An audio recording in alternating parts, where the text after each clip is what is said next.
Seeing somebody that you're in love with their hair wet should make you more attracted to them. Convincing yourself that you slept well, even if you didn't, will actually trick your brain into thinking you did, and you'll feel better throughout your day. But the opposite is also true. If you go all day like, oh, I'm so tired, like, I didn't sleep that good, you're gonna feel horrible. Falling in love has the same neurological effect on the brain as getting high on cocaine.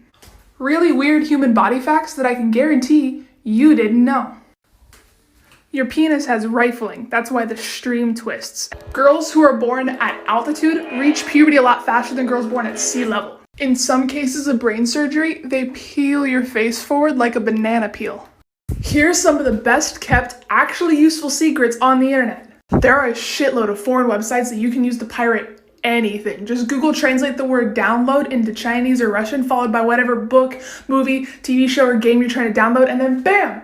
There it is. If you can help it, try not to buy anything online right away. If that company has your email and you leave it in your cart for about a week, you're more likely going to get a discount code. Along with that, save 10, 20, 30 and test 1, 2, 3, 10, 20, 30 are also like some premier discount codes that usually work like 60% of the time. There's 7.7 billion people in this world, and if 99% of them don't find you attractive, that leaves 1% that does, and that is 77 million people that want to get in your pants. So stop letting that one person get you down and go and find the rest.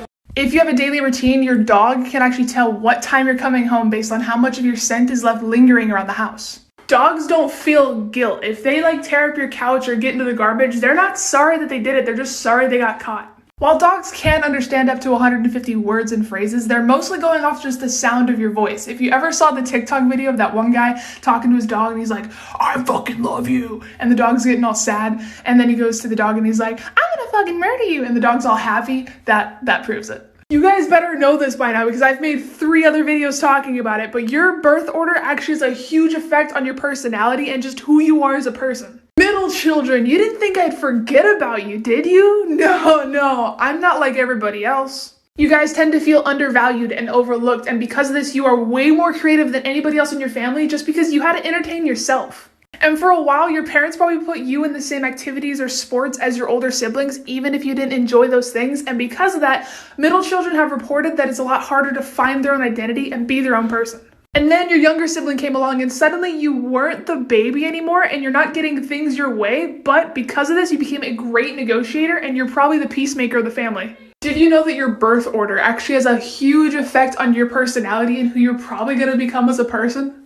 Only children, you lonely fucks. You are the first and last child your parents will ever have, so you have this weird combination of being the oldest sibling and the youngest sibling. So while you might be like an overachiever with high expectations, you kind of get babied a bit by your parents. Only children are also known to just be a little bit more sensitive than everybody else, and that's just because you didn't have siblings to stab you with a fork or fart in your mouth. You might have been described as really, really mature for your age, and that's just because your only interactions are with other adults, which makes having relationships with kids your own age a little bit more difficult to have. But when you do get those friendships, they're just like having siblings. Every only child has probably heard the stereotype that you're selfish or you're spoiled, and I mean, every only child that I've met has been selfish or spoiled. You're probably cool though. Did you know that your birth order actually has a huge effect on your personality and who you become as a person? The youngest, the baby of the family, holds a special place in their parents' heart, and because of that and the fact that their parents' attention is divided, they're able to get away with so much more than their older siblings ever could. Your parents have seen it all before, and studies have shown that your parents are more financially well off by the time they get to you, so they're less stressed, which makes you much more relaxed as a kid. The youngest sibling is very used to hand-me-downs and being compared to your older siblings by everybody, even your teachers, and because of this you try very hard to stand out and be your own person and be different than your older siblings. Every youngest sibling is heard because I'm older and smarter than you. Just wait your turn, I'm going first. You know mom and dad adopted you, right? Did you know that your birth order actually has a huge effect on your personality and who you become as a person? Oldest children, we got a lot of attention from our parents early on just because there weren't other kids around yet to take that away from us. With that came a lot of one-on-one teaching, which means that we tend to have higher IQs, we can feel very self-confident, and we're more likely to grow up and become leaders. This can kind of come off as bossy and controlling though. And once our other siblings do come around, there's a ton of responsibility and high standards just placed onto us. And we're the guinea pigs for our parents, so like we get in trouble for everything. And I can guarantee that every oldest child has heard, well, you're a role model. Your little siblings look up to you. Just be the bigger person. Isabella Avila makes creative videos about psychology and interesting facts. Today we're going to be looking at psychology tricks she uses to make us love her videos. To start off, a lot of her videos are in the bathroom or in a car, which are private places. By filming in those places, we get a sense of intimacy, which helps establish trust. By referencing her psych class and saying that she's used these tricks, psychology tricks that I learned in my general psych class last year that I know work because I use them. She establishes authority. She goes further by keeping eye contact with the camera and speaking quickly, which are signs of confidence. She touches her head, directing our focus to herself. She zooms in so you feel that something important is coming. All these tricks combined produce a very eye-grabbing video. Her content and presentation mix well, leading to you watching more of her videos. Psychology tricks to fuck with someone's mind that I may or may not use.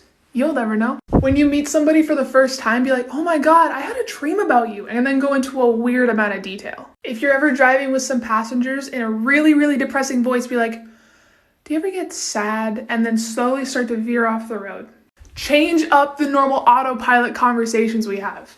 Hi, how you doing? Good. Really? You'll be amazed about how quickly this just kind of like stops somebody in their tracks, and sometimes you'll even get somebody that'll actually tell you how they're doing, and it's pretty refreshing. Since April Fool's Day is literally tomorrow, I thought I'd give you guys some prank ideas that you can actually do while quarantined.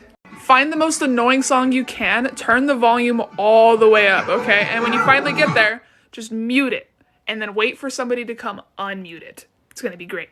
Put some clear tape on the bottom of somebody's mouse. Use the snippy tool to take a screenshot of somebody's wallpaper, like that, and then change that to their actual wallpaper picture, and make sure you recycle all of their actual icons. Since April Fool's Day is only like 5 days away, I thought I'd give you guys some pranks that you can actually do while quarantined. Put a sign that says gullible on the ceiling, take a picture of it, and then take it down. And whenever somebody's in that area, be like, hey, it says gullible on the ceiling. More than likely, they're gonna look up, bam, joke over, you got them. But if they're smart, they're gonna be like, I'm not dumb. That's when you take a picture of it, but you don't actually take a picture of it. You just pull up the picture you took earlier, show them, they're gonna look up and nothing's gonna be there, and it's going to be hilarious. In the middle of the night, swap the bowls with the plates, and the plates with the cups, and the knives with the forks, and just wait for all the confusion to start.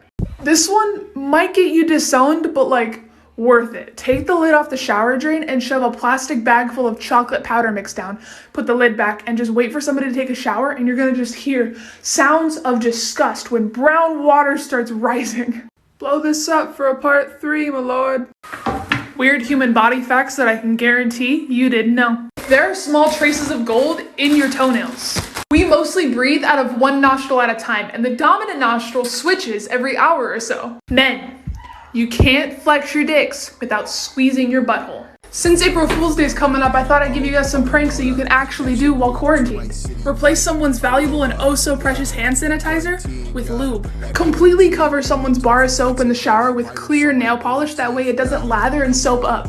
If the person you're trying to prank uses Google Chrome, download this web extension called Ncage and wait for the chaos to ensue. Let's say they Google something random like bananas, okay? It's gonna be normal, bam, Nicolas Cage. No matter what they search, it'll turn every image into Nicolas Cage, and the best part is you can actually hide it from the Chrome menu, that way it's harder to figure out what the fuck is going on.